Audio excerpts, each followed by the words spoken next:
Abbas, you have to understand, I am dying. It won't be a long time before I leave this world. Inshallah. Abbas, you have to understand, I am dying. It won't be a long time before I leave this world. Inshallah. Inshallah. My name is Kathy Kolarik, Kathleen Jean Kolarik Nash. I was born May 28, 1960 in Cleveland, Ohio, USA. My mother was a secretary and my father was a press operator at a steel company that I later worked at, funny enough, as a nurse.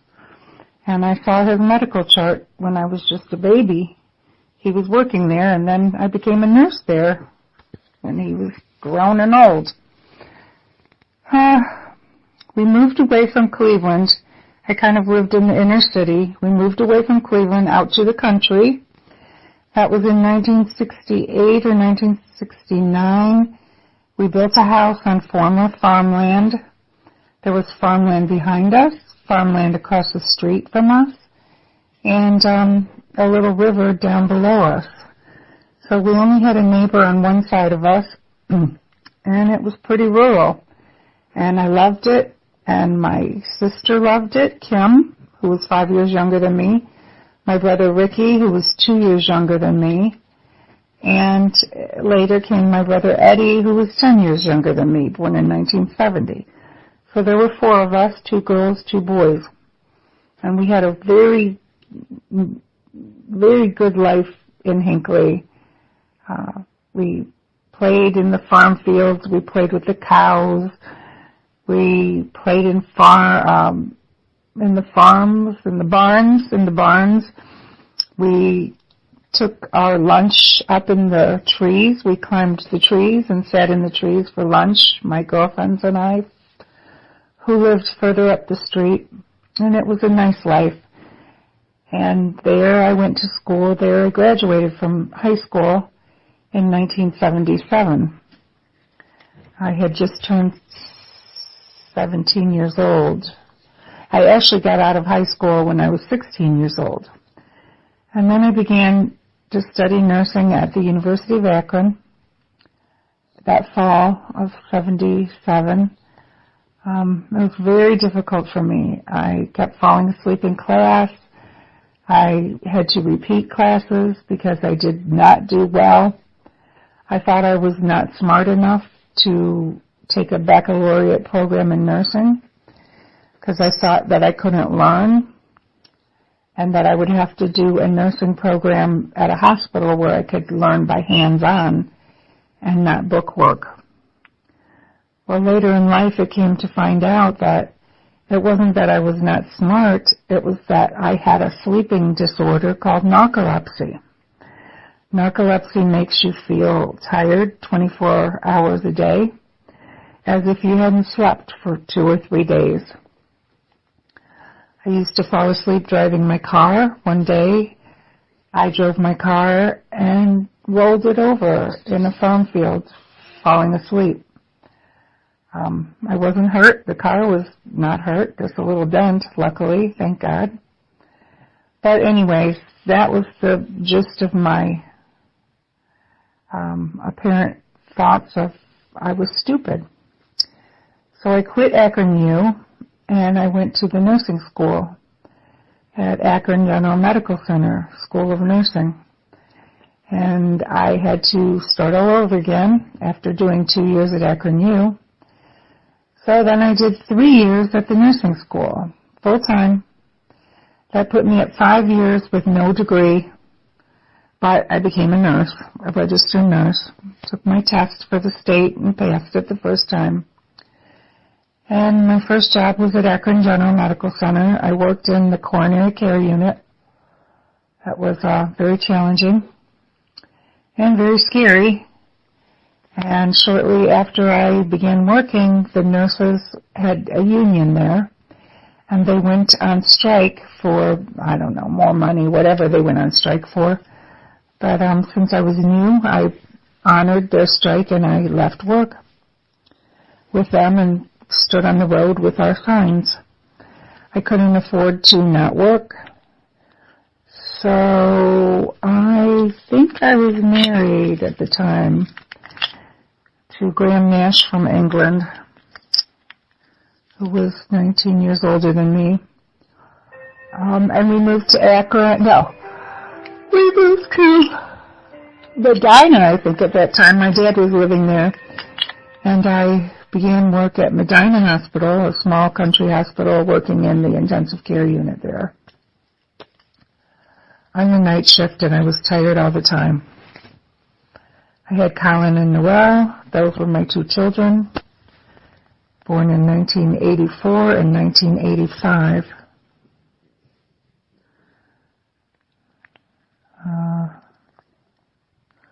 I don't really remember everything that happened back then. I know I hurt my back and I was off work for 6 months. I herniated discs in my spine. It was really not good times for me. I was very, very, very tired. All I remember is being tired about those times. Just ungodly tired. And then, I don't know, I don't want to go through all my work history. It's just trifling. It makes me tired just thinking about it. My romance wasn't any better. I got divorced in, I think, 1988, 1989. I was working at a factory, Modern Tool and Die. They made lawnmowers there. They made car parts. I respected those workers. They stood at a punch press, punching steel machines, 8 hours a day. Boom, ba-boom, ba-boom. I can still hear the presses coming down, 2 tons, 10 tons, whatever they were. And they had their 2 10-minute breaks and their 30-minute lunch, and they were right back to pushing buttons, moving parts all the rest of the shift. It was hot as hell. It was dusty. And my heart went out to those men and women that worked out there. I sat in the air-conditioned office as their nurse. I remember the night, it was my first night on second shift by myself. I don't know, it was dark out, 9 o'clock. One of the press operators came in and he told me he cut off his finger and it was in his glove. I said, yeah, right. Sure enough, there was a finger in his glove. And it was his finger cut off on the press, on the steel. And we sent it to try to get it reattached, but they couldn't attach it. They couldn't put it back on. But that was pretty disturbing. But anyways, that was the highlight of my Modern Tool and Die days. And then I worked at Kaiser Emergency Room because I made a lot of money back then. I remember I left Modern Tool and Die making about, I don't know, $10 an hour maybe on second shift. And I went to Kaiser Permanente Emergency Room and I worked second shift, I think. And maybe I worked day shift, 10 to 6, something like that. And I made $16.66 an hour.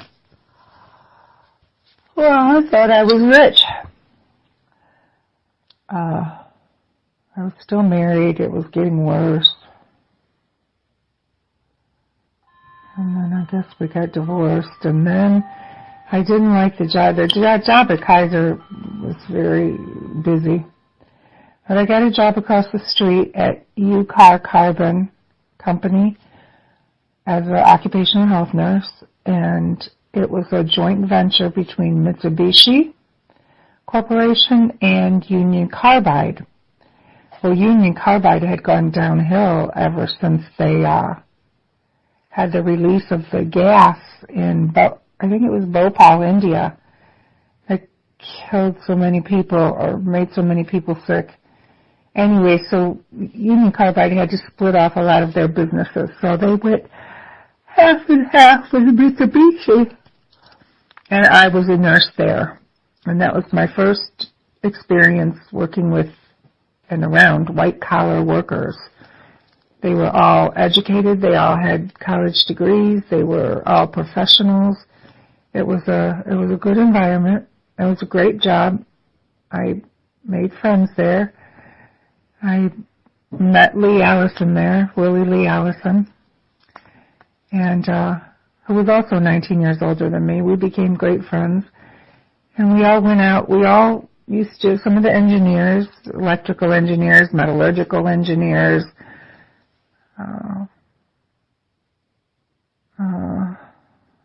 all those other kind of engineers. Well, we'd go out after work some nights, and we'd go have a drink or something to eat, whatever. We would dance, talk, be all together. It was just a fun time after work before we went home. And that's where I fell in love with Lee Allison, who I never thought I would ever love because we were so different. We were so different. He was short, I was tall. He was thin, I was fat. He was smart, I was not. He was black, I was white. Just everything. I never met anyone like him. But he was the nicest man, and those were the happiest years of my life, for the 7 years that I knew him. And we had a beautiful daughter, Kaylee, who was born in 1993. And just a few years later, Lee got lung cancer, and he needed a heart transplant. He had a heart dilated cardiomyopathy.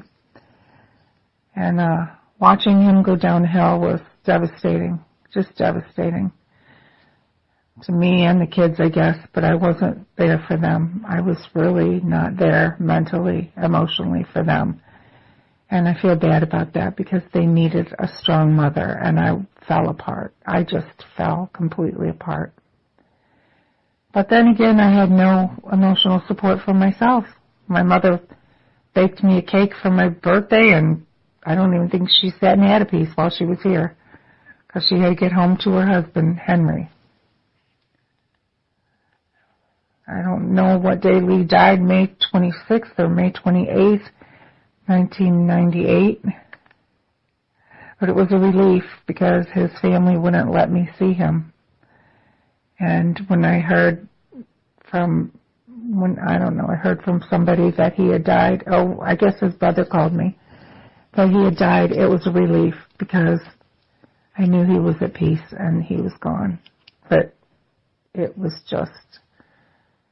horrible. It was just horrible. Sleeping in bed without being able to touch him, to reach over and my bed was empty. It was just horrible. And then things started to go wrong with Colin. Everything started to go wrong with Colin. I can't even get into that right now. Then after Colin, it was Noel. And then I had a job at Travelers Insurance and as a nurse case manager on the telephones doing workers' comp injuries, which meant people who were injured at their work. I helped get them doctor's appointments all over the state of Ohio and followed up on their care, make sure it was appropriate, make sure they were going to their therapy, et cetera, et cetera. And I left that job. I don't want to go into all that, but I don't know where I worked next. I don't want to go into that either because they were really bad times. They were really bad times. There was nothing really good about those times for me. I was in and out of court, in and out of treatment centers with my kids, in and out of doctors, psychiatrists, psychologists with my kids, and it just was the most horrible time of my life. And I look back at 98 to, I don't know, whenever 9/11 was, because I was working at Travelers when 9/11 happened. Whatever year that was, 1998 till whenever 9/11 was.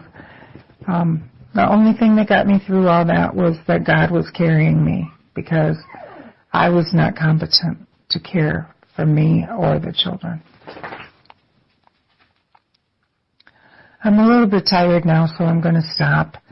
My life really hasn't been that wonderful. Like I don't have any great, wonderful things I've done to help people, or mostly I just tried to survive and take care of my family and my house and my animals, I guess, that filled my loneliness.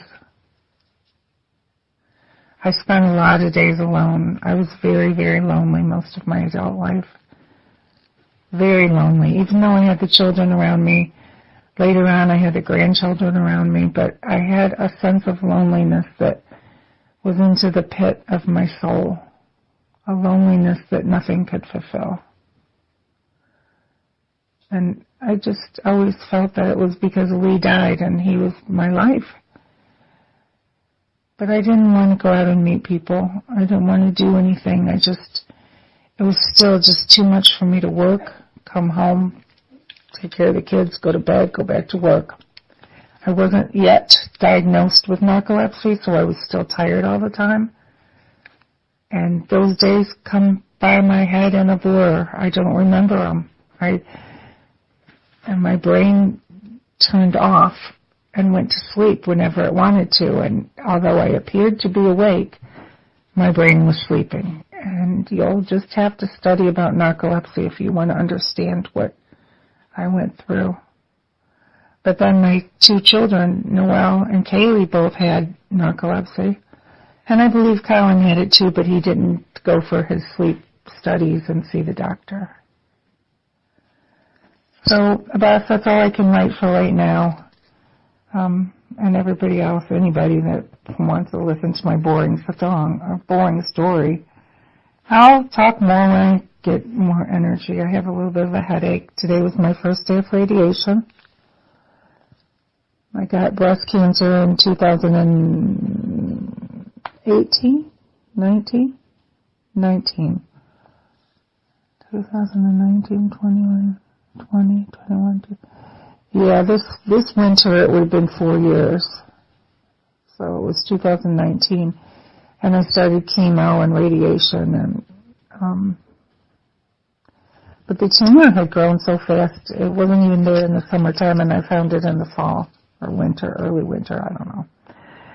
But it wasn't there in the summertime because I was in the pool, the little kiddie pool with Lincoln, and I would have noticed it for sure. And I didn't notice it until it was about the size of a mandarin orange. Well, before I even got the biopsy done, which was less than a week, I think, it had grown to the size of a small orange, like a bigger orange. It grew fast, and then I got a tumor in my lymph node under my right arm that wasn't there.